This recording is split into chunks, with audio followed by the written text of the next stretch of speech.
Thanks, Leah. Welcome to our audience. Thank you for joining us today for Assessing Assessments, Ensuring Quality and Equity in Teacher Licensure. Today, we will examine the relationship between performance on licensure exams and the ability to be a successful teacher, what really matters to us. The alignment between these two things has been challenged repeatedly, yet in many cases, the states rely on these tests to assure that teachers are adequately prepared for this work and see them as a final check on the teacher's knowledge. We will hear from our esteemed panel around the exams themselves and how they're being used, the impact of the exams on pre-service teaching programs, on teacher diversity, and how all of these aspects of teacher licensure move the needle on student learning in classrooms across our nation. And so it's my pleasure to introduce that panel for us today. First, we have with us Dr. Karen Betts. Dr. Betts is an assistant professor of literacy and the coordinator of reading science programs at Marian University. She received her doctoral degree from Mount St. Joseph University in reading science. She's a former elementary teacher, gifted interventionist, and school and district literacy coach. She supports schools in their journey to learn more about the vast body of knowledge called the science of reading as a consultant in her business, KB Literacy Consulting. Peggy Brookings is the president and CEO of the National Board for Professional Teaching Standards. In July 2014, President Barack Obama named Brookings as a member of the President's Advisory Commission on Educational Excellence for African Americans. In 1994, she co-founded the Engineering and Manufacturing Institute of Technology at Forest High School in Ocala, Florida, where she served as the director and as a mathematics instructor until her arrival at National.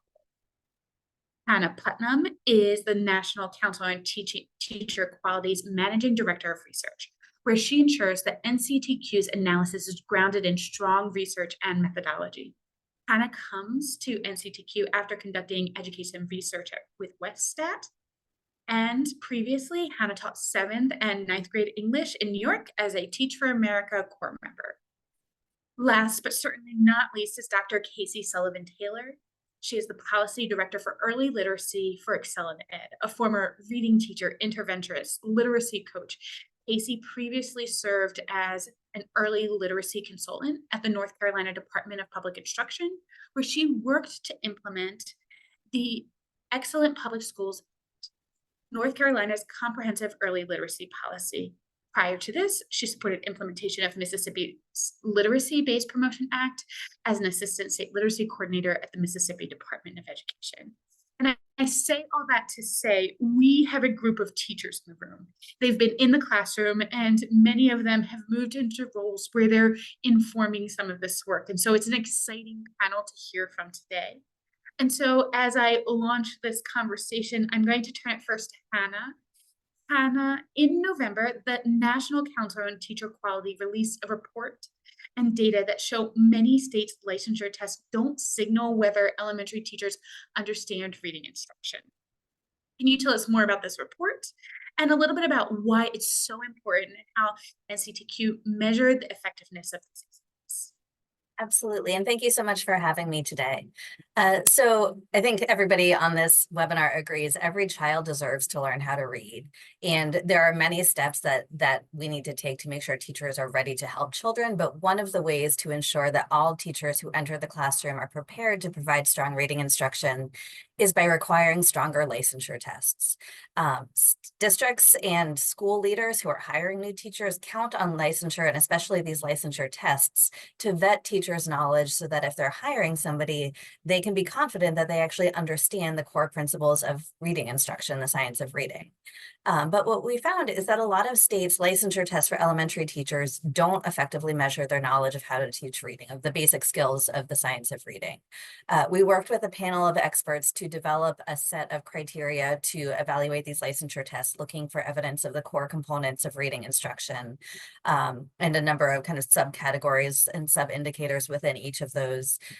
We vetted this. We also shared it with the licensure test companies to make sure that there was nothing that we were missing that they thought was important. We also looked for evidence that these tests include measures that are contrary to the science of reading, and whether they are attending to how to teach a range of learners. And what we found is of the 25 different tests in use across the country, only 11 of them are acceptable in that they adequately address the core components of reading, and only 6 of these 11 are strong. We did find strong tests from both major testing companies, ETS and Pearson, but more than half the tests that are in use, 14 of them are weak. 10 of them do not adequately address all 5 core components of reading. 5 of them combine reading with other subjects, which means that, say, a test will address both reading and ELA as well as science and social studies. So if you're really strong in history, it can mask a weakness in reading instruction. And one of these tests both is inadequate in the 5 core components and combines reading with other tests, which is why those numbers don't add up to 14. And then we also looked at what's happening in states, because there's a lot of tests across the country, but some states use the same test. So we found 20 states are using a strong or acceptable reading test. So that's less than half of the states out there. 27 use a weak test. Some of these are only tangentially touching on reading, where the test tries to do a lot of different things and reading is not a core focus of it. 3 states have a mix of acceptable and weak tests where you can choose from different tests, and not all of them are very good. And 1 state, Iowa, does not have a reading test at all. And this is really concerning, not only because districts and school leaders are counting on these tests to signal whether teachers have this knowledge, but we found that a lot of prep programs also don't adequately teach the science of reading. So last year, we reviewed over 700 undergraduate and graduate elementary teacher prep programs to see whether they are adequately teaching the 5 core components of reading. And just over a quarter of them are adequately teaching the 5 core components. And that number goes down once we look for evidence that they're teaching contrary practices. Almost 40% of prep programs are still teaching multiple contrary practices. Almost 1 in 10 prep programs are still teaching 3Qing. So these licensure tests are a really important safeguard to make sure that the people who enter into the classroom understand how to teach reading effectively and also understand what not to do. So we think there's some really big opportunities for states to switch to a stronger reading test, and to require a reading test for anybody who's teaching elementary grades, which is not just your gen ed elementary teachers, but also special education teachers. In some states, early childhood teachers are licensed to teach up to 2nd or 3rd grade. They need to know how to teach reading effectively. And then for the testing companies too, there's an important role here to shore up their current tests and to be clear to states about what the tests do and don't adequately measure. So we think that these licensure tests are not the only way, but a really important way to measure teachers' knowledge of scientifically based reading instruction, which ultimately benefits students and can help narrow opportunity gaps. Thanks. Thank you, Hannah. And so as states look at this work of shoring up their current tests, and as testing companies also look at this work, I'd like to invite Peggy to join us. Peggy, ETS is one testing company that did real reflective work around this. Can you talk to us a little bit about what they learned through this process? I think, thank you first for having me, and welcome to everybody this afternoon. When we talk about, and Hannah talked about some very important aspects of testing and who gets in front of the room. I think one of the things that was essential was for each of these companies to take a look at what kind of questions they were asking, the weighting of those particular questions in the sections, and then how, students were prepped in order to meet the exam, because they're in pre-service, they don't know, they don't have real in-class experience, and therefore you are relying on those who are prepping you for this exam.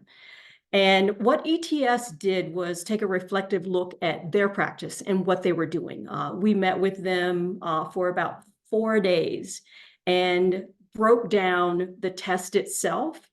And I have to say to them, they got some really hard feedback around the testing, what they were testing, why they were testing. And at the same time, they took some measures. They paired with Khan Academy. And that preparation with Khan Academy has really put a different face on the test as far as what support systems are in place.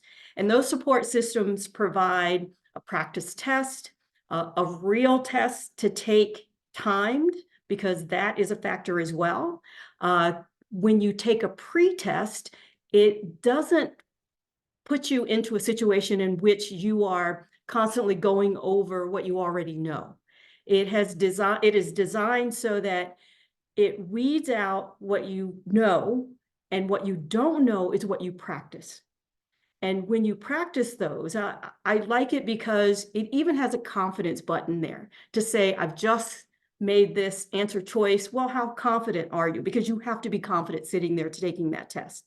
And you click that, you click the score, and immediately it tells you if you're correct.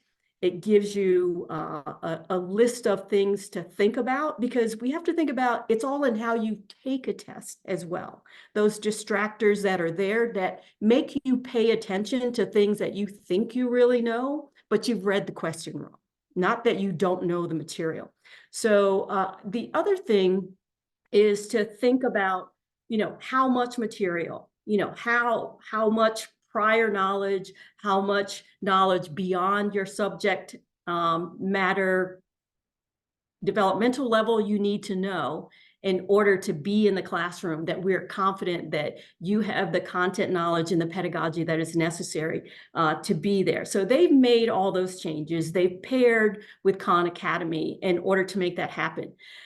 The other thing I think thinking about is having them understand the needs of K-12. Those experiences are very different than theory. What you're putting down on a piece of paper, what a teacher actually needs in a classroom, the diversity of students and geographies of where you're teaching can't be done on a test. And this is one of the reasons I love EdTPA. It's a performance assessment test that you are with real students. You are looking at yourself, you're understanding how you analyze your practice, how reflective you can be, and the changes that you must make in a timely manner, because we make all these decisions every day in a classroom about, what feedback am I getting between students, among students, and also, with teachers themselves as we are in community thinking about how do I improve my practice.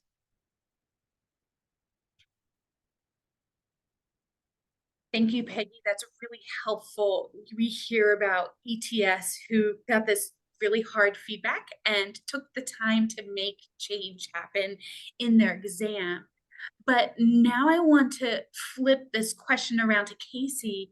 So there's also a responsibility of the states to make changes, right? And so at ExcelinEd, you work to advocate for policy change at the state and at the district levels.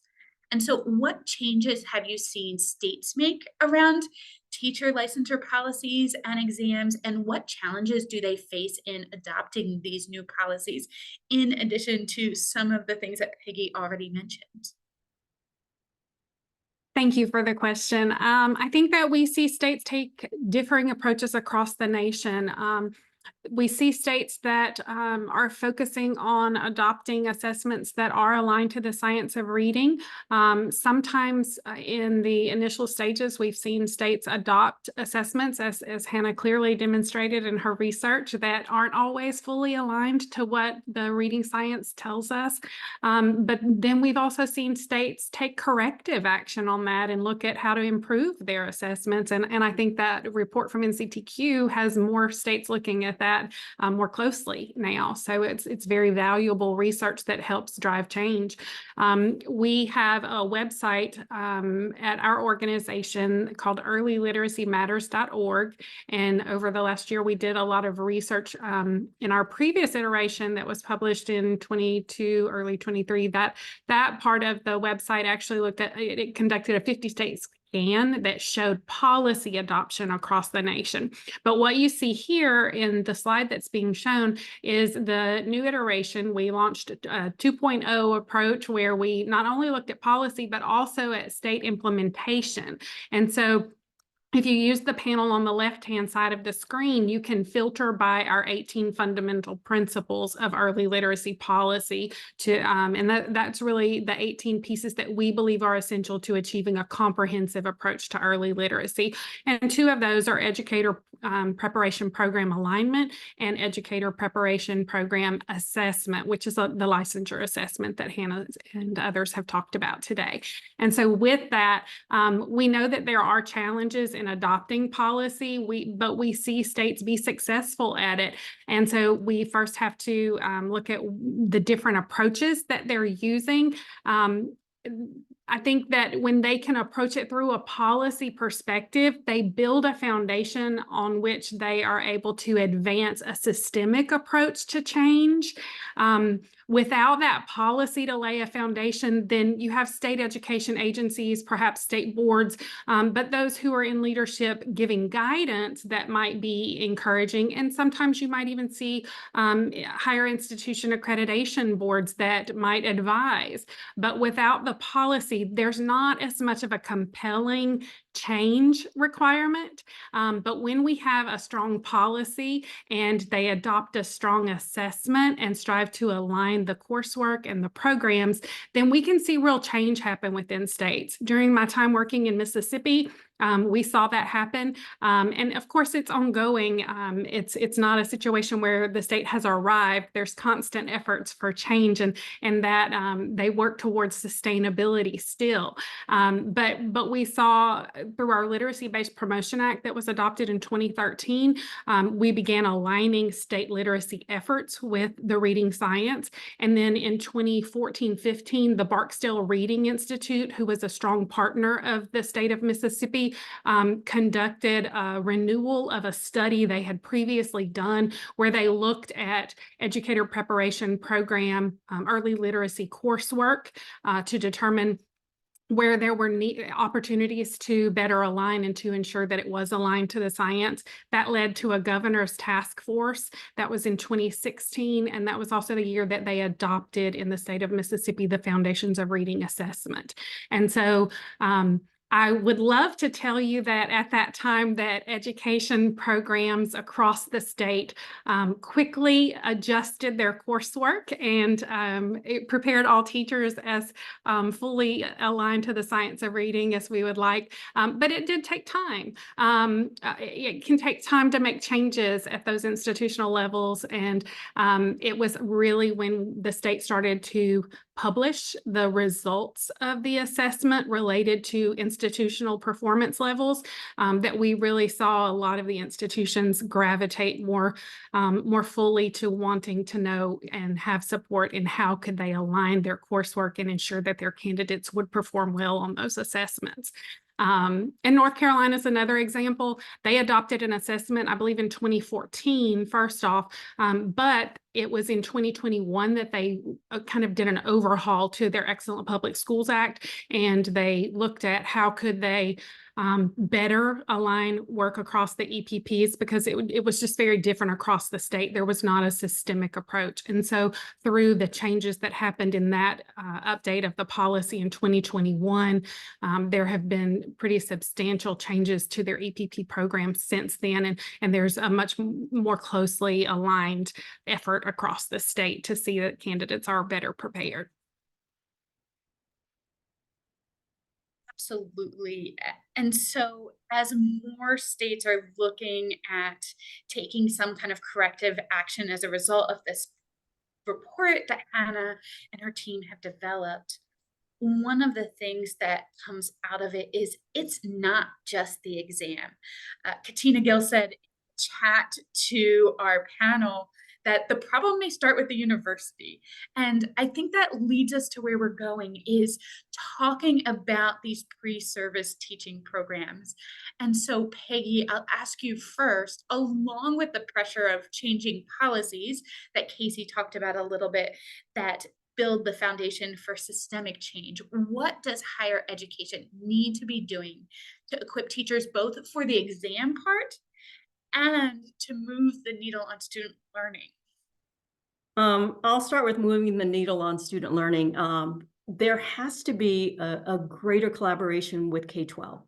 And I say that because what is happening in K-12 has to see itself in pre-service. And I say that because if you're preparing pre-service teachers for a different reality than what actually exists in K-12, we're not going to get where we need to go.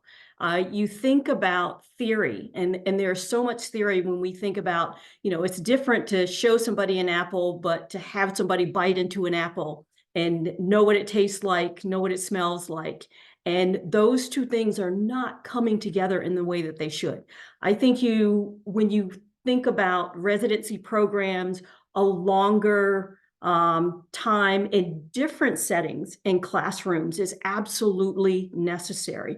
And that connection that has to be made when we talk about the clinical aspect of what pre-service does, and when they connect with K-12, I think we can do a much better job than what we're doing right now.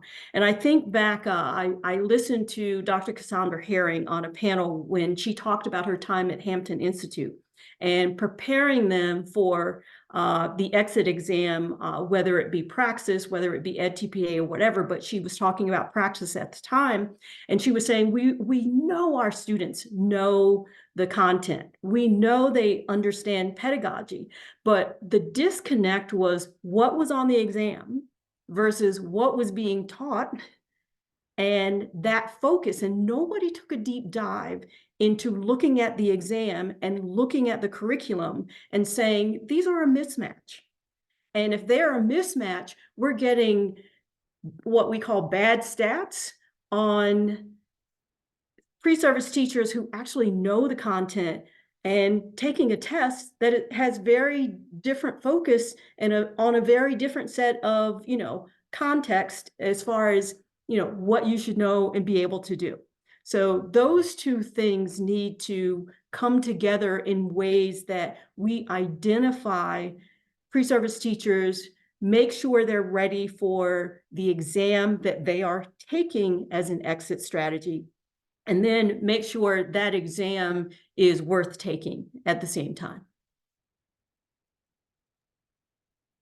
Absolutely, that's really helpful for this group to think about the importance of being equipped for the work that you're going to have when you stand in front of the classroom, and what that actually looks like day-to-day teaching, and not necessarily about your ability to take an exam or not. And so, Casey, I'm going to shift over to you. You talked about assessment and alignment and the link between these two.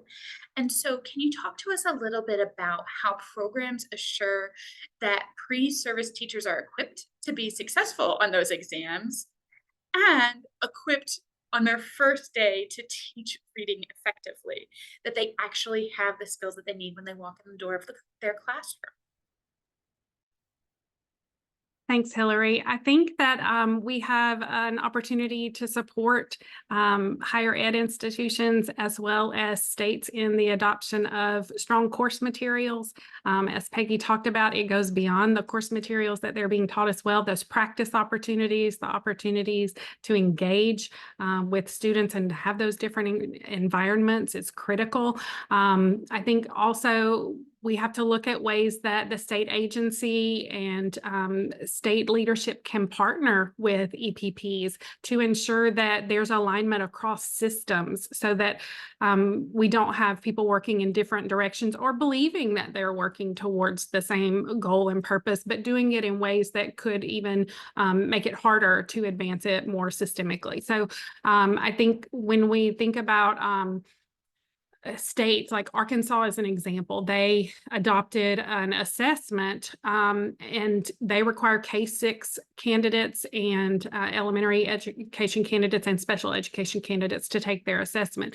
But they also went beyond just the adoption of the assessment, and the state agency actually deployed personnel from an office within the agency. I believe that it was their educator effectiveness unit, but they went out and actually supported EPPs, higher ed institutions, in aligning with the science of reading and aligning with what the assessment would require, so that they didn't just pass the law and leave the EPPs alone to figure it out. There was a combined approach to try to ensure that there was support through the process. And I think that when we look at it as an approach like that, where we're all partners in this effort, and what's our role and how can we collaborate and work together to ensure the most effective outcomes for our candidates and ultimately for our student achievement.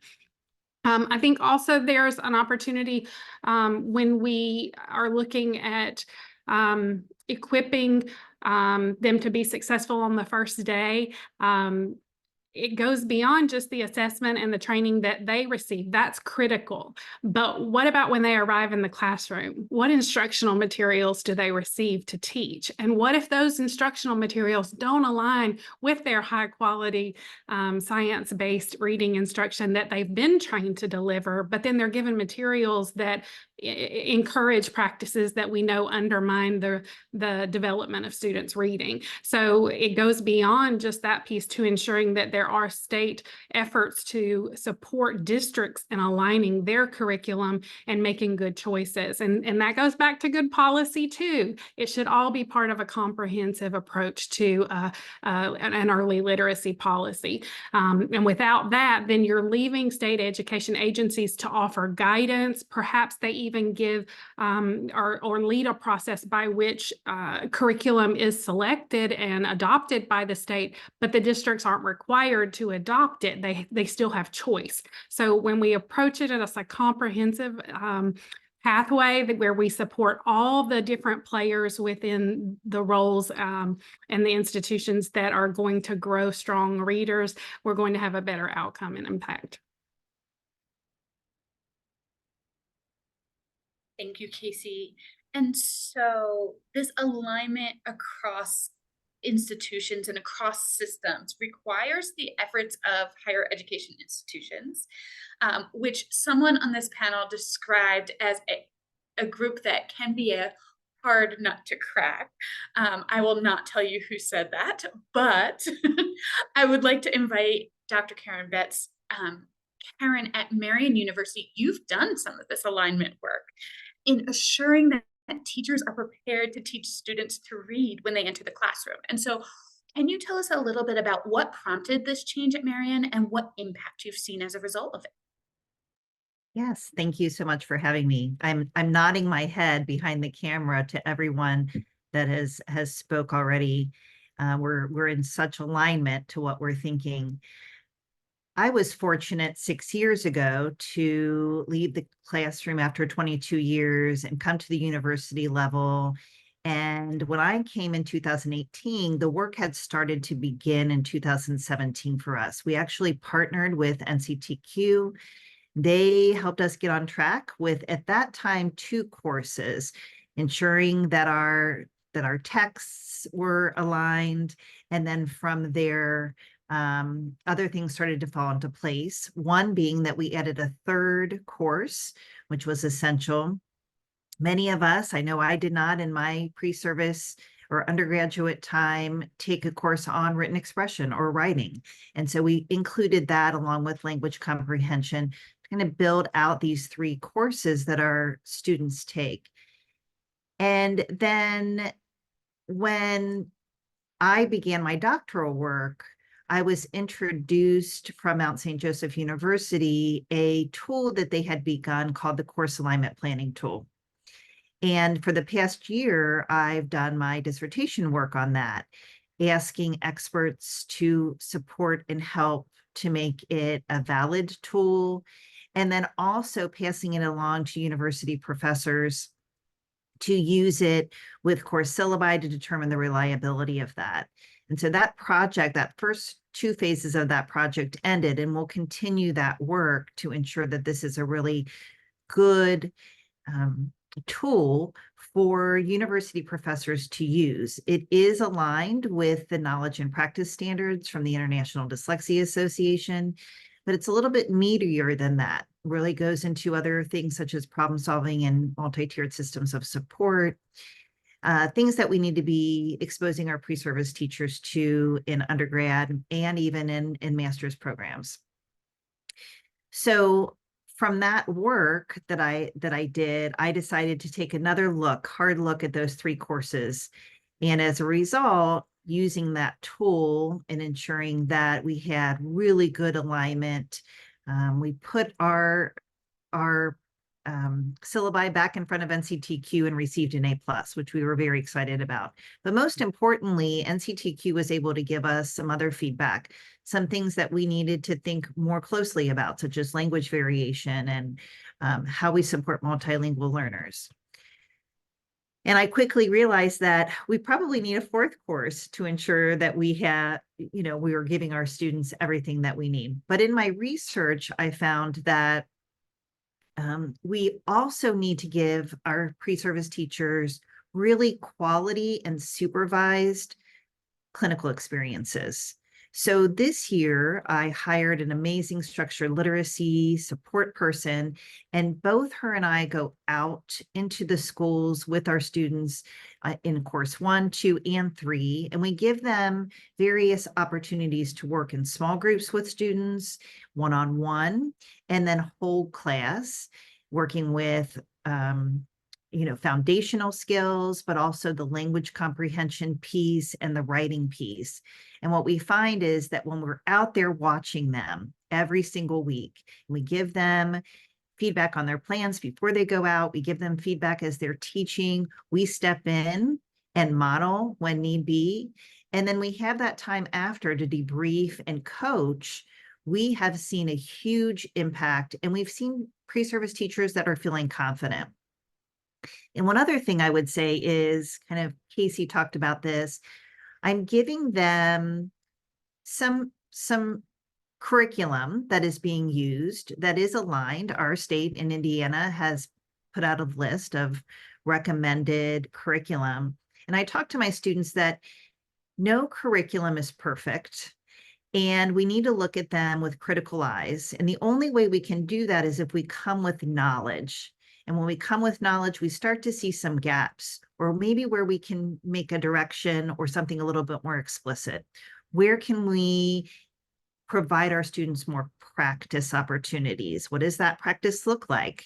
And so in doing so, the goal is for them to go out, whatever curriculum they see, they'll be able to tackle it or use it in conjunction with the knowledge that they bring.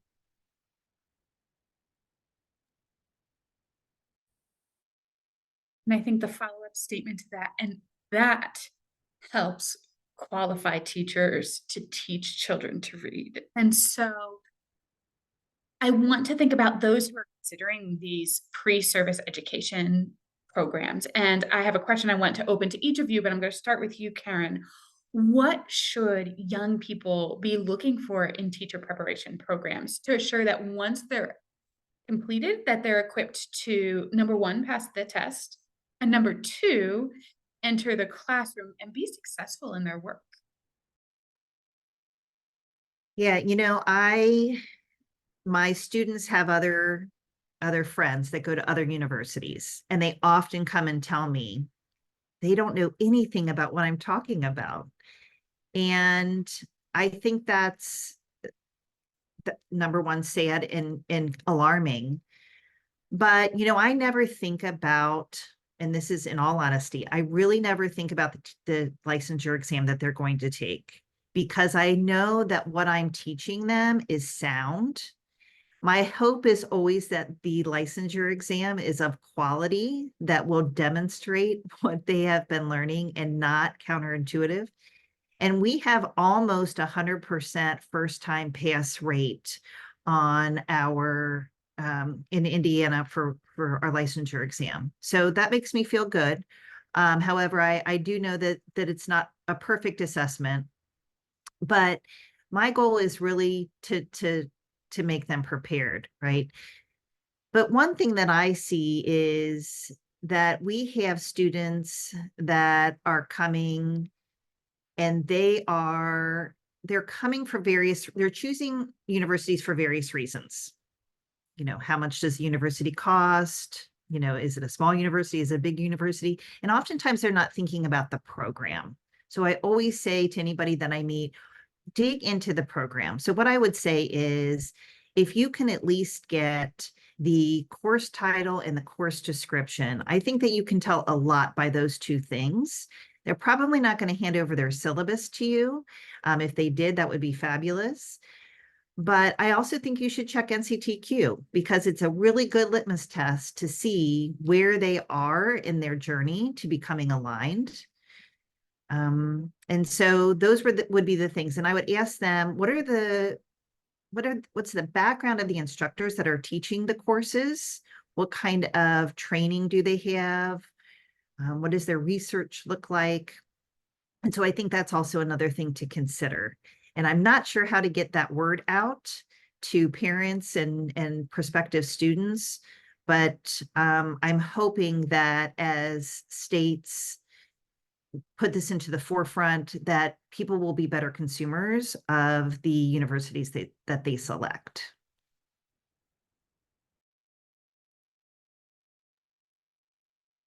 I see a lot of nodding heads, but is there anybody else from our panel who would like to add to that?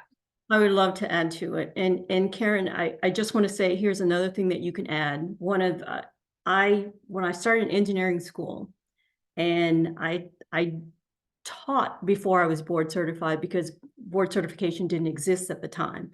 And then after reading the standards, the 5 core propositions talked about experiential learning. And that is a part that is not a part of pre-service, because I'm going to tell you the number one question that teachers are asked: when am I ever going to use this? And if, when I started that school, I stood in front of parents and I said, if I cannot tell your child why they're learning what they're learning, and if it is not important to them and what their aspirations are, I shouldn't be teaching it, because it is just useless knowledge and a waste of their time.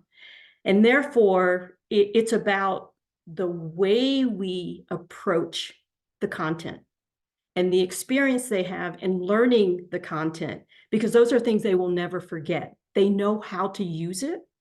And I don't think pre-service gets enough of that from the interns that I have had before. It's theory, and that theory is up here. It would be like me teaching mathematics and starting with the abstract instead of the concrete. And so I think having those experiences, somebody put something in the chat about residencies. Residencies will allow that to happen as well. That learning on the job. There's only so much you can learn in pre-service. And then when you dive in, you start to do that reflective practice. And all of my standards in mathematics for National Board were about experiential learning. Yes, thank you for telling me that. I think that's why it's so important to get them out there. I can talk all day long about, phonemic awareness and phonics and the importance of it. And we can even practice in partners. But that 50 minutes 3 times a week is nothing compared to, you're going to go out there. In that first course, they're going to go out there in week 3, and they're going to stay out there for the duration of the semester, 3 times over. And I say, listen, you're going to feel like you're drowning, but I'm going to put a life jacket on you. I'm going to throw you in the deep end, but I'm going to get in there with you and coach you through that. Marianne has a 5-year residency program. So they match with a school and they're there all year. And that's been a huge, actually for our partner schools, because they're hiring them up. They've been with them all year, and so they're hiring them up and they see the quality. But it's so impactful for the resident who is getting lots of wraparound support, right, as they're out there with mentor teachers, but also from our university. So yes, thank you for saying that. I'll just piggyback quickly on that. So I do want to put in a shameless plug for NCTQ's teacher prep review ratings. As Dr. Betts mentioned, we have rated over 700 undergraduate and graduate elementary programs in reading instruction. So basically almost every public institution out there and many privates, we have an evaluation of their reading instruction. So if you're thinking about a program, definitely check out our website. We also have ratings for their elementary math instruction, classroom management.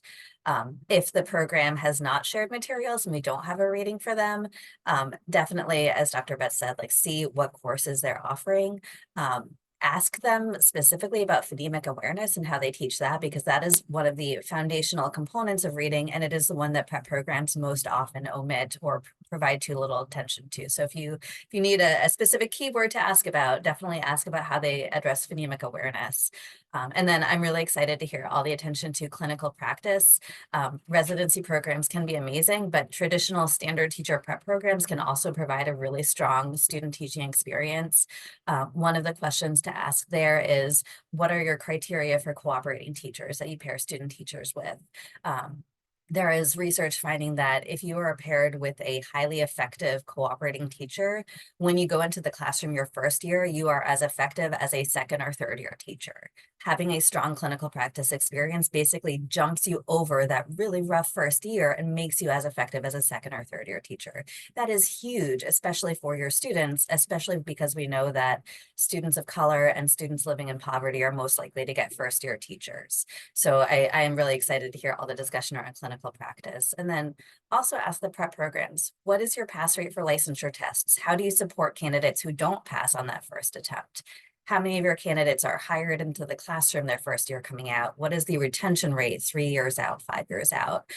Prep programs should have access to this data. And these are really good ways to get a sense of how well are they preparing people for the classroom, and are those teachers sticking around?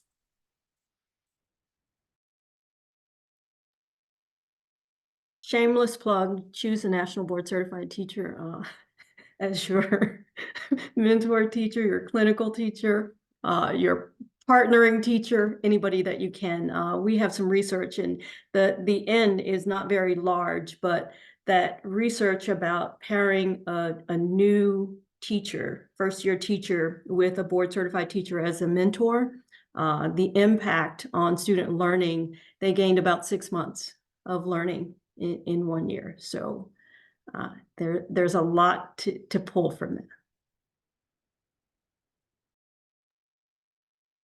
I mean, Peggy, for my clinical, I had a national board certified teacher, and I did not struggle with knowledge of what I was supposed to do in the classroom. I struggled with cultural things, but that was a different set of challenges and had to do with the context and where my training was. And so I absolutely second that. But that leads me to something that I want to talk about a little bit more. Peggy, you mentioned a little while, really back at the beginning of this session, a little bit, very briefly, how demographics in our nation are changing. We know that there are more and more students of color in our classrooms. And with that in mind, Hannah, I want to ask you about the impact of these exams on teacher diversity. We already have a question in our Q&A box about this. And so aspiring teachers have these lower pass rates on licensure exams. What does this tell us about the exams themselves? Yeah, that's a great question. So first of all, teacher diversity is immensely important. We know that all students, and especially students of color, benefit from having teachers of color. So building a more diverse, especially racially diverse workforce is a top priority for the nation. And it is true that there are disparities in pass rates on licensure tests for aspiring teachers of color compared to white aspiring teachers. But we should keep in mind, this could be a reflection of bias in the tests themselves, or it might instead point to systemic inequities in the education and the preparation that people are getting up to that point. And while I would never say that any test is perfect, licensure tests actually go through a pretty rigorous process to vet them for bias, both looking at individual items, looking at test patterns and answer patterns among different groups of test takers. And often when we think about dropping licensure tests, some of the alternative measures that are proposed, like portfolios, looking at course transcripts and GPAs, those don't actually go through the same rigorous process to vet them for bias that licensure tests do. So again, not saying the tests are perfect, but any measure that we have, we should be looking at with an eye to bias. And I think this is also why there's really a need for greater data transparency. There's only a handful of states currently that publish licensure test pass rates at the program or institution level, especially looking at first-time pass rates. And there is so much that we could learn from having more transparency around pass rates, especially being able to figure out which programs are really helping their aspiring teachers of color be successful on these exams. What are they doing right to support them, and what can we replicate? We've published some data that we've worked with states and their testing companies to gather, mostly looking at elementary content licensure tests, but also looking at some of these early reading licensure tests. We have 6 different states dashboards that display data at the institution level. And it was really interesting. I dug back in preparation for this call, looking at the disparities in pass rates between white test takers and test takers of color. And in some of the states that we have data for, there are really big gaps in those pass rates. But there were a couple of states, Rhode Island and New Jersey, were the 2 out of the 6 that we looked at, where that gap in pass rates was only a couple of percentage points on the same test that was being used in other states. So this, again, there could be ways that we can shore up the tests themselves, but I think it really points to figuring out how to better support all teachers, and especially aspiring teachers of color, in learning the content that they need, not only to be successful on these tests, but also to be successful in the classroom so they can support their students, so we can disrupt these systemic inequities. I think it goes back to what Casey said a while ago. It's about alignment across these systems. It's not just one piece or one thing as we think about creating a diverse teacher workforce. And so, Karen, talk to us a little bit about who is currently applying to pre-service teaching programs. What are you seeing in regards to diversity? Because before they can get to the exam, they have to enter the program. Yes. So I can speak for our university. We have consistently over probably the past 5 or 6 years seen about 30 to 35% of our students in the kind of unrepresented population. And we're excited about that. We know that it's not enough. But we also know that we get frequent calls from principals wanting diverse applicants. And, we're making connections with other people, donors who are wanting that same thing. And they are providing really great scholarships, full tuition scholarships for students of color who want to enter the teaching field, and also wanting to work in urban settings. We know that our students need to have an opportunity to see a teacher that looks like them. And so we're working really hard to reverse that. We know why it's happened. If you look back in history of why we have, more teachers that look like me. But we're trying to, again, recruit those students very heavily. And so, Peggy, I then pose to you the question of what can universities, districts, schools even do to assure that they have diverse and qualified teachers coming through their pipelines and entering their programs to work with our students? I think, it's kind of the chicken before the egg. We have to have really good teachers in classrooms right now to prepare students to be ready to go into the university system, number one. And then secondly, to think about what the national board has done. It is our goal to make board certification the norm and not the exception. Using the 5 core propositions and the explication of those 5 core propositions in pre-service, using the standards. These things are free and they're online. But more so, we put together a case library of accomplished teaching. And what that does is that it shows pre-service teachers what accomplished teachers do, but more importantly, what they think. So the commentary that goes along with that, the standards that it's connected to, it's an interactive program so that if I wanted to know what an INTAS standard looked like in practice, if I wanted to know what a science standard looked like in practice, a board standard looked like in practice, an ELA standard looked like, I can query and come up with a video that is an accomplished teacher in a classroom with real children falling back in the chair and doing the things that kids do, but having that teacher be in that classroom and use the standards and what they know and thinking about their dispositions and seeing their reflective practice in their writing and analyzing, why did I create this lesson? Why is it important now for these particular students at this particular time? And I think that's the important piece when we talk about experiential learning. I'm not creating, just this average lesson just because there's a standard that the state says that I'm supposed to have. What I'm doing is what is intentional for the children in front of me at that moment and what their needs are. And then I keep analyzing myself to change practice to meet their needs. And I think, having that in pre-service and having that library to go to and to talk about and to analyze, these incredible cases that are there in 4 developmental levels, all content area, would be exceptional. And so that's a beautiful way to look at what happens in the classroom for individual teachers. But I'm hoping we can pull back for a few minutes before we jump into our Q&A.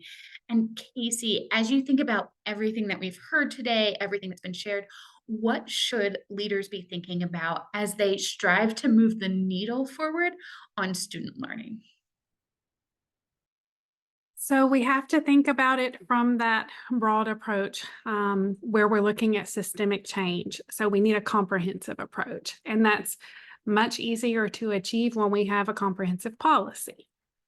With that, being able to be intentional about the implementation work of that policy is really critical as well. Well-written policy is the foundation to start, but what we do with it and how we implement it is going to be critical to our outcomes. That means we've got to have really great strategic planning. We've got to think about how we move the work forward and help all stakeholders see the opportunity to invest in it and to work together collaboratively for the outcomes that are desirable, which ultimately is for all children to have an equitable opportunity to learn to read and to have a well-trained teacher who's equipped to teach them with scientifically based reading approaches. And so we have to also, with that, have a clear vision for where we're going and how we're going to get there. That means there's got to be a really clear vision cast for people to buy into. We need clear and transparent communication to all stakeholders. And we have to be intentional about our change management strategies. We can't take away practices or strip away things that have been the status quo without helping people know how it's being replaced or how we're going to alter our course and how they'll be supported through that process. So those are some of the critical things that we have to think about. There's so many more, but if we can get those right, then it's going to move us forward, and we're going to be much more prepared for the other challenges that will come along the way. And so as we think about this policy and strategic implementation around these change mechanisms, and we know that states are starting to shift their policy around licensure assessment because due to, in fact, in some ways this report, but really a variety of other mechanisms, we come to a question that Mercedes Wentworth Nice asked. And the question sounds like, how do we make sure that teachers are effective? And so Hannah, I'll ask you this question. What's the correlation between exams and student literacy scores? What are we seeing as far as the connection between the two? Yeah, that's a great question. So first of all, we know that teachers' instruction matters a lot. There's numerous studies that have found that more than 90% of students can learn to read proficiently when their reading instruction is grounded in the science of reading. And we also know teachers can't teach what they don't know. That being said, there is not as much research as we would want to see specifically on these reading licensure tests. So we would really like to see more research really specifically on tests like the Foundations of Reading or the Praxis 5205, these really great licensure tests. But there has been quite a lot of research over the last few decades on licensure tests more broadly, often focused on elementary content licensure tests, which do contain a component focused on reading and ELA. And the majority of these studies over the last 3 decades finds a modest but statistically significant relationship between performance on these licensure tests and teachers' effectiveness in the classroom as measured by student learning. And we suspect that that relationship is actually kind of undercounting what's happening because a lot of teachers who never pass these licensure tests never end up in the classroom. And so we don't actually see in the evidence the effectiveness of those teachers who never are able to pass. So they are pretty rare. There's some really interesting research being done right now up in Massachusetts. A team of researchers is looking currently at their math licensure test that's used in the state to figure out how predictive different parts of the math test are to predict how effective teachers will be in the classroom with students based on student learning, and then figuring out, are there ways that they can actually revise the test, reweight it, tweak it, change some of the questions to make it more predictive of how effective teachers are once they're in the classroom, because that is the goal of these tests. It's to vet teachers' knowledge and be able to say, like, yes, we think these are teachers who will be effective. And next up, they plan to do this with the state's reading and ELA test. So a plug for any state leaders on the call. If you are interested in doing this kind of analysis in your states, I hear over and over from researchers, they are looking for data. So you can get data on pass rates from your testing companies. You can work with researchers to link it to data on your students' outcomes and do this analysis, because we need more data on this question. We need to better understand which of these tests are predictive, how can we make them more predictive, because we don't want barriers to the classroom that are keeping teachers out and not making teachers more effective. We don't think that's what's happening here, but we need more information in this. And also keep in mind, these licensure tests vary a lot in their quality, in their rigor, so it's really hard to make a blanket statement about tests in general. But we do know there is a lot of research that shows that teachers' knowledge matters for their student outcomes. There are lots of studies that have verified that students do better when their teachers have a strong understanding of the core components of the science of reading. And while those studies didn't use licensure tests specifically, they often did use measures of teachers' knowledge that were kind of the precursors and sometimes the foundations for these licensure tests. So more research is needed, but all the indications point to these are at least moderately predictive. So as we hear that there's modest but statistically significant relationships between exams and effectiveness, we hear very clearly, in addition to that, that it's not the licensure exams themselves that move the needle on student learning. And so it's the pre-service programs that play a significant role in this work. And so, Karen, what should programs be focused on to support student learning, and how should states and universities assure that all pre-service teachers are prepared to enter the field? I think the first thing is that, we have an opportunity in teacher prep to kind of stop the bleeding. And a teacher preparation program is only as good as the knowledge of the instructors within it. And so high instructor knowledge becomes high and competent pre-service knowledge. So we've been afforded in Indiana several grants from the Lilly Endowment, and those grant funds have provided universities to get some knowledge, to get some PD for their instructors, because I think that's what we're lacking. When I hear the pushback for policies, the pushback on, you're going to look at my courses, you're going to tell me I can't teach theory. I think that's the misconception that no, I think if you dug into the science, if you read the research, if you knew, you would no longer hang on to the theories. And so I think that's the first step for change. What I have seen as a result of policies in our state is that we have more collaboration. You know, I've only been here 6 years, but I have yet to have spoke to another university and their literacy professors elsewhere. Up until this year, we now have monthly meetings where we get together and we discuss. I have university professors coming to Marion now, watching me teach content in the classroom, but also in the field with my students. These kind of conversations we're having, these sharing, you know, I'm always been free with our syllabi. Please take these, make them your own. You know, use this course alignment planning tool that I've used. All of these things, you know, use the textbooks. These are go to NCTQ. They have a list of reliable and effective textbooks that are aligned. So sharing of resources, communicating, building professor knowledge, I think is the only way to dig ourselves out. And, you know, I think we have to, at some point, say, this is the direction we're moving. This is the direction the state is moving. And if you're not willing to come on board and learn and expand, then maybe there's some other courses that you'll need to teach, but it can't be literacy. Because the price is the price that we pay for not doing that work falls on the children. And as we see from our NAEP data, it's really falling on our Black and brown children.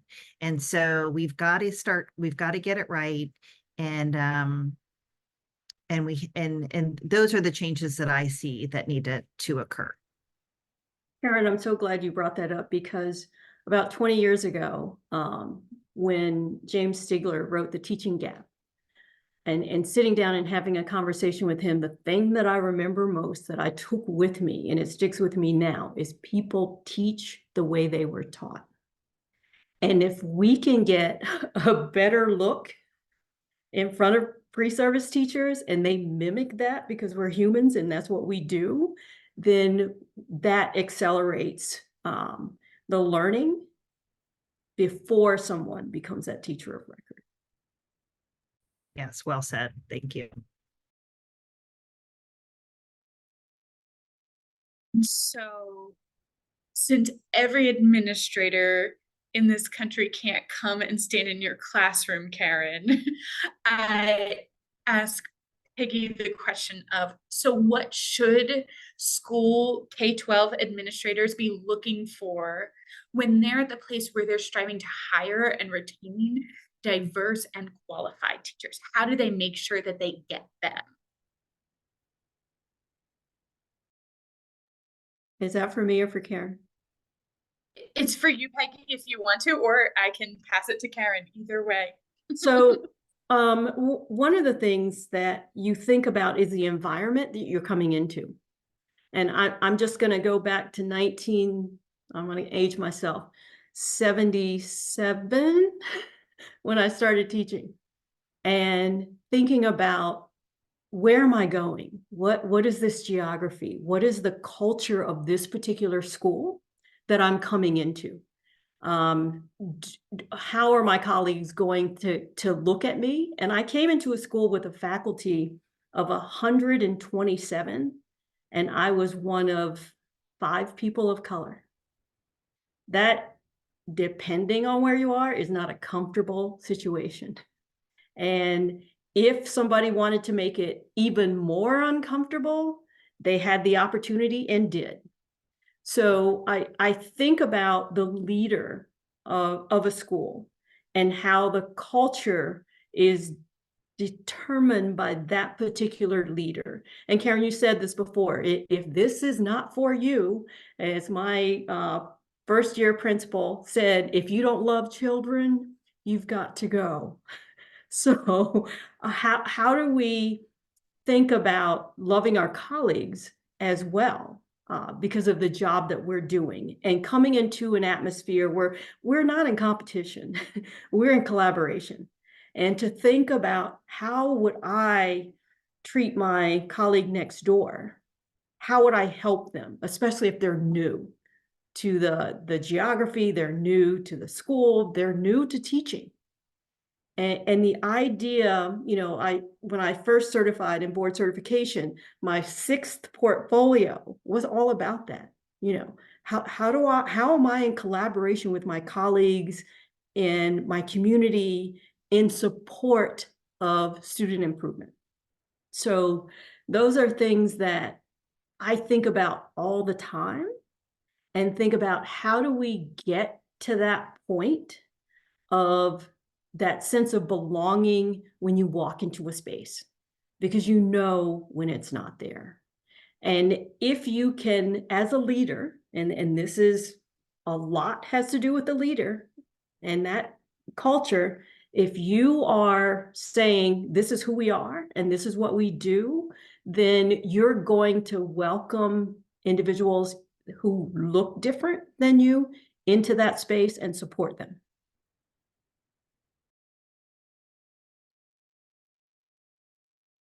Thank you for that. So at this time, we are going to take some questions from our audience. And so if you have not already, please share your questions in the Q&A box, and we will address as many of them as we have time for today. But I want to start with a question that came through early in this session from Susan Zoll. And it was talking about the depth of the exam versus what teachers are actually expected to teach in the classroom, and why the exams are formatted and structured in that way to capture so much information that a teacher might not be asked to teach. So I'm wondering if there's somebody who'd be willing to talk a little bit more about that, Hannah. Yeah, I'd be happy to tackle that. So I think that's a really good question. And this is going to be a little wonky, but in a lot of states, the certification grade band is quite wide. So you have some states where if you're an elementary teacher, you're only going to be certified to teach from K to 3. You have other states where you're going to be certified to teach from K to 8. And you don't know when you leave your teacher prep program, you don't know what grade you're going to be hired into. And so you need to be prepared to teach the content across that entire grade band, which is tricky for elementary teachers because that means you have to be equipped to teach reading, you have to be able to teach writing and ELA, math, science, social studies. There's a lot that is expected of elementary teachers. And we don't want to create a situation where elementary teachers get into the classroom and they don't know how to teach what they need to teach, where they are spending their entire first year learning.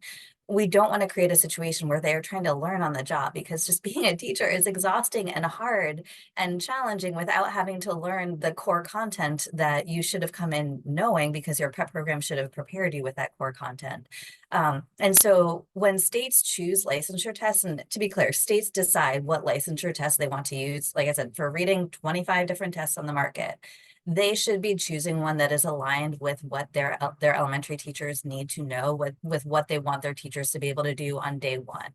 And even when they're thinking about where to place the cut score, the minimum score that you need to pass, what they should be aiming for, what experts have said is, we are aiming for the minimum knowledge that somebody needs to be effective as a first year teacher. So they're not trying to test what do you need to know to be an effective master teacher, top of your field. It's just to be adequate as a first year teacher, where do we need to set that bar?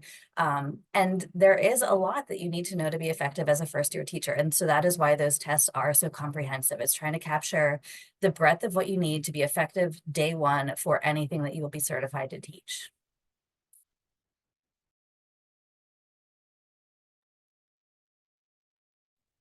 And I think just personally as a teacher, understanding the scaffolding of what comes behind and what comes ahead is an important part of that as well. And so we can't forget that we're setting, if all you can teach is up to 3rd grade, but you're setting those students up for 4th, 5th, 6th, 7th, 8th grade. And so considering that as well. The next question that we have is a request for some more discussion about the disparities in pass rates of these exams. Hannah talked about this some, but our attendee wants to know what are other panelists' thoughts about why this is and what we should be doing about it.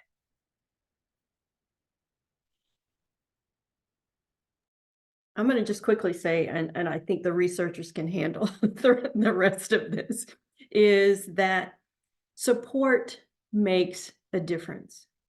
And when we look at the disparities, and I think Hannah talked about this earlier, is that, and Casey talked about it as well, if you are in an institution that has the right supports in place, and they assure that there are clearly articulated steps in place for you to be successful, you are going to do well on this exam. If you are thrown to the wolves to say, you know, you're an adult now, you can go out there and read, and then you can take a practice test, and then you can take the exam. There are going to be different outcomes for those individuals. So I think and even for our own certification, support, support, support.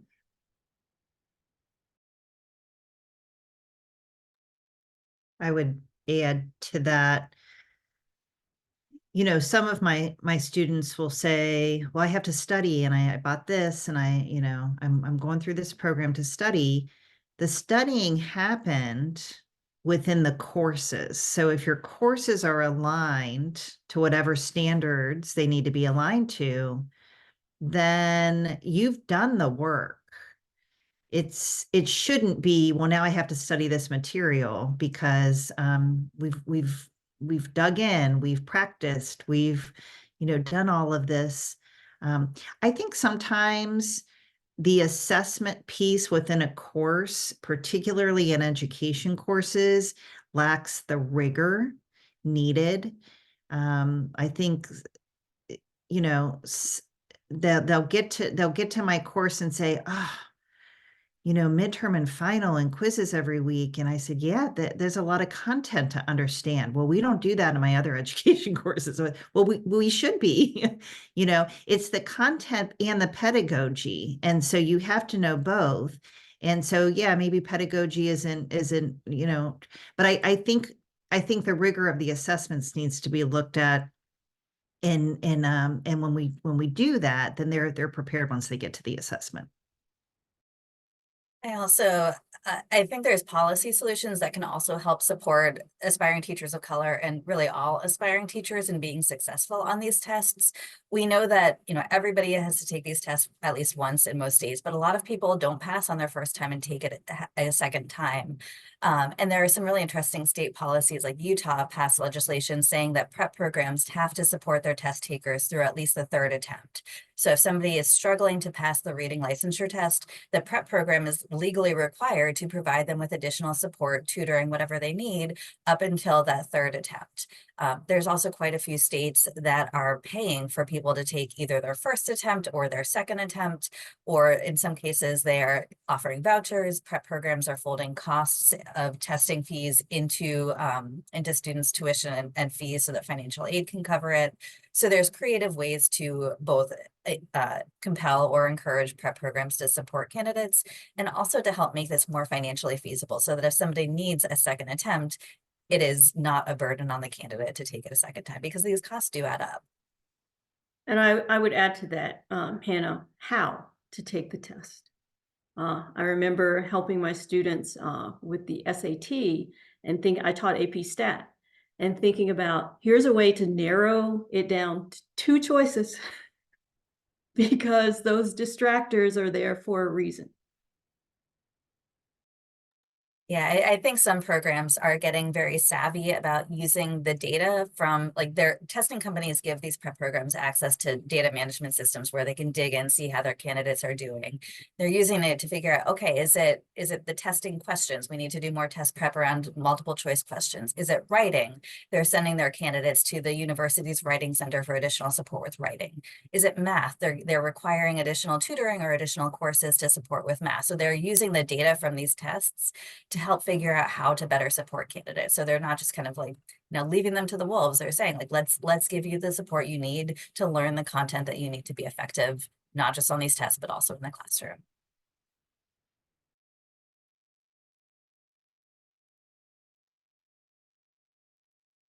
Casey, go for it.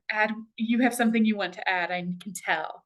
I just appreciated what Peggy had to say about teaching how to test as well. Like I even reflecting back to when I took my teacher licensure tests, which was in the state of Texas, very long ago. But one of the best pieces of advice that I was given that changed how I took the test was when I was told, imagine it is the perfect school with the perfect environment, the perfect culture. You have all the resources that you could imagine you wanted to have, every manipulative, every book, everything. And that changed my approach to taking the test. And had I not been told that, there are questions I would have answered very differently, because we think especially even after student teaching experience or times in the classroom, like you encounter the real challenges that belong to teachers, where materials are not always as available as we want them to be. And that could be curriculum materials, it could be hands-on materials, it could be tissues, it can be any number of things. And so very early on in our careers, we learn to think from a solution-oriented approach and reaching into our own pockets. And so when we even think about those very practical approaches to test taking, we can influence the ability of students and our future teachers to be able to be more successful. That's very helpful. So don't go anywhere. I have another question for you, Casey, but to our audience, we just posted our evaluation poll. Please take a moment to fill that out, but we are going to answer a few more questions before the end of our session today. And this one is for you too, Casey, as well as anybody else who would like to answer. So we've talked about how some praxis tests or other types of tests potentially may limit teacher diversity. We've heard a couple of sides around this issue, but we have a question around what alternatives exist for states who are considering changing the assessments.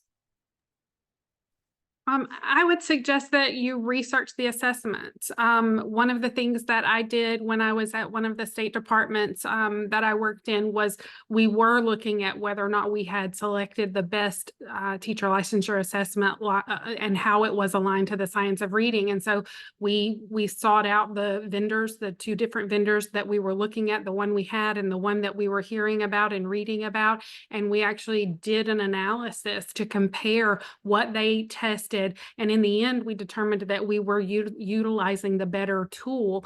But it took a very thorough approach. And quite honestly, that can be challenging too, because they're not going to just give you the copy of the test. But what they will give you is like sample questions and things that you can use and their scope and sequence for the test. And there are so many things that can help in guiding the decision making so that you do end up with the best tool possible. And then you are that's where that planning and the communication piece comes, and the collaboration too at the state education agency when you have selected your test, working with the education institutes to ensure that you're communicating any changes or even why. In that case, like we had to really look at why did we stay with the assessment that we were utilizing, and having some transparent communication around that. So I think that there's a multitude of approaches, but as Hannah talked about earlier,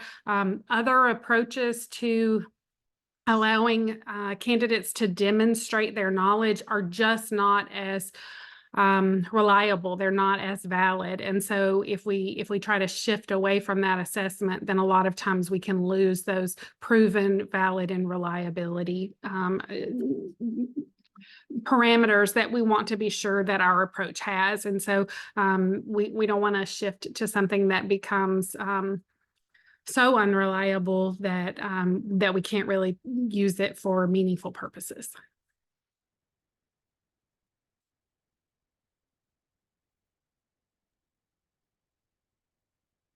That's very helpful. So this next question I think is directed at Hannah, but you all will correct me if I'm wrong.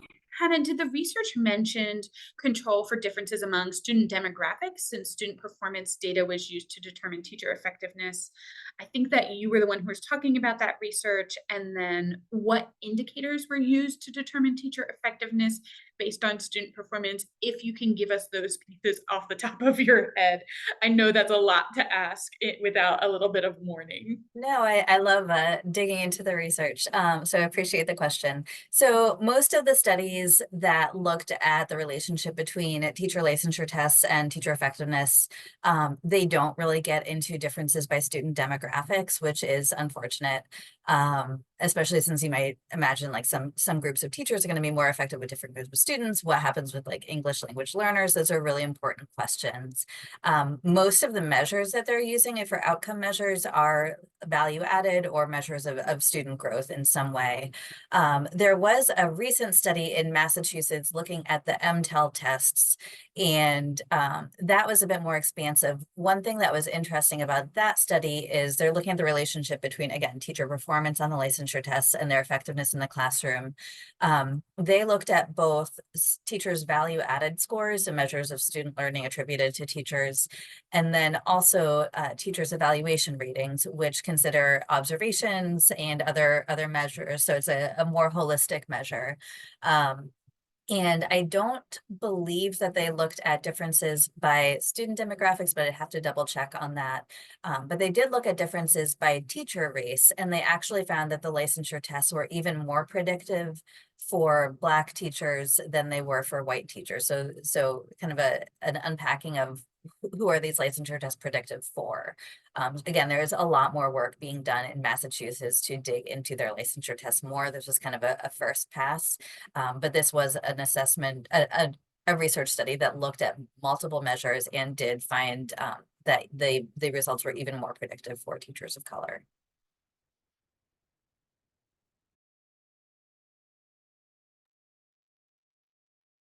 So one of the things that we've seen over recent years is that during the pandemic, the height of the pandemic, almost every state waived traditional licensure requirements and issued emergency licenses to new teachers.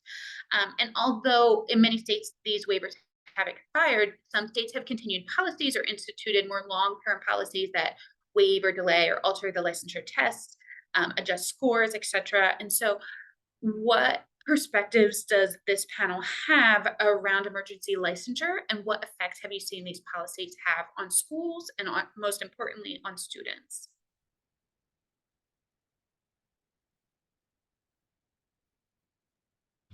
So I think, first of all, the researcher in me says this is a great opportunity to learn more about the relationship between these between licensure in general, between licensure tests and outcomes for students, teacher retention.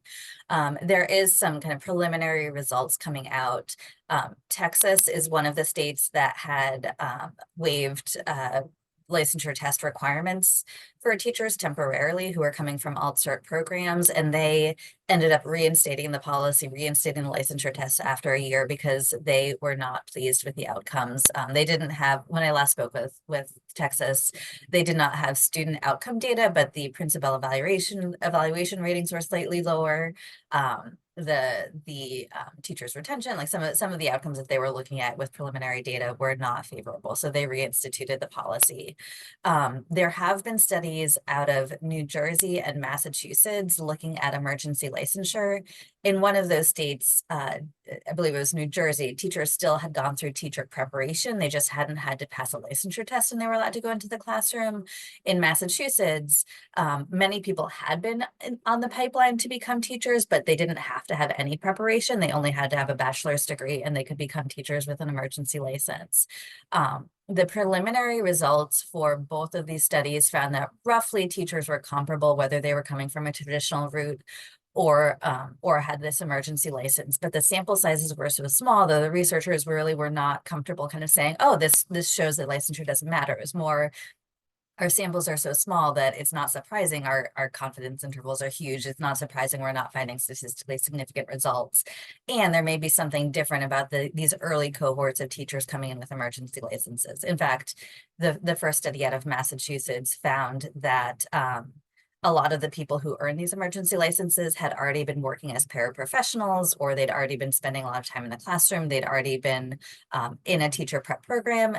And those people who had real classroom experience and training did tend to outperform those people earning emergency licenses without any kind of preparation. But again, very early studies. There should be a new study coming out about Massachusetts in the next month that's going to look at what's happening kind of after that first wave of people who already were in the classroom, what's happening later on. And I think that's going to be very informative. So I would say don't make any policies now based on the preliminary research, like give it another month, see what else is coming out there.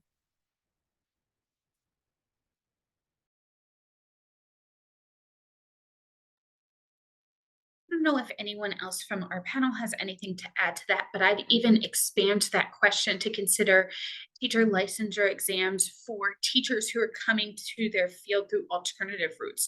So those who do have to take the exams, but haven't gone through traditional teacher preparation programs, and what effect are those exams having in that space? Yeah, so that is often reflective of state policy. States often decide, do you have to take your licensure test to get into your alt-cert program? Do you have to take it once you're in the program, but before you can become a teacher of record, or do you have a couple of years to take the test? So there's a lot of variation between states, but my view is if you're the teacher of record, you need to be equipped to be effective as a teacher. So you need to know how to teach reading. And ideally, those alt-cert programs would provide some coursework before you could become a teacher of record, but they vary widely in quality. There are some fantastic alt-route programs that follow more of a residency model, or they are highly selective. And there are other alt-route programs that are basically, you spend a few hours observing teachers in a classroom and you're good to go. There is recently a study in Texas that was looking at some of these online alt-route programs and found that their retention rates were terrible. So for districts trying to fill their teacher shortages by hiring from alt-route programs, they're just creating a revolving door. And the student learning outcomes were also abysmal. Their outcomes for students who had these alt-cert teachers from these fast track online programs, their learning was far, far lower than other teachers. So I think that for alt-cert teachers, licensure tests can provide an important safeguard to make sure that no student loses a year of learning with a teacher who is still early in their training process and hasn't been vetted in some way. That's helpful. Thank you, Hannah.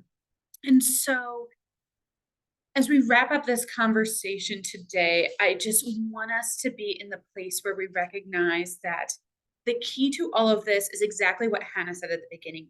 Every child deserves to learn how to read.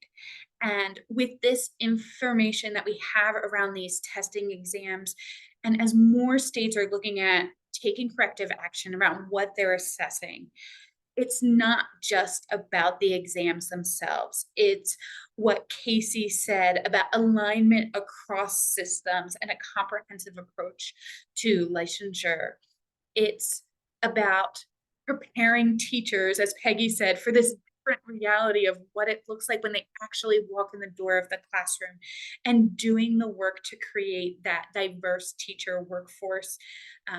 The way we've heard Karen talk about what she's doing with teachers, with future teachers, with instructors, and creating that space for skilling knowledge, so that with the rigor of coursework and this alignment, our teachers are prepared for the exams innately without this deep time studying. And so I thank you for all the things that you each have shared with us today, for the time that you've invested in preparing and thinking about this conversation, for your responses to all and sharing of all the data, all the resources, all the ways that we can approach this work, because it doesn't just come from one place.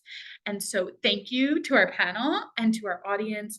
Audience, please take one more moment, fill out the feedback form for our session today, as well as we want to promote some upcoming sessions for you. And so please, if you have not had time to look at what we have upcoming. I know that Leah shared it at the beginning of this session today, but we want to invite you to join us next week for the kindergarten session. It will be at this same time today, 3 p.m. Eastern time, 12 p.m. Pacific time.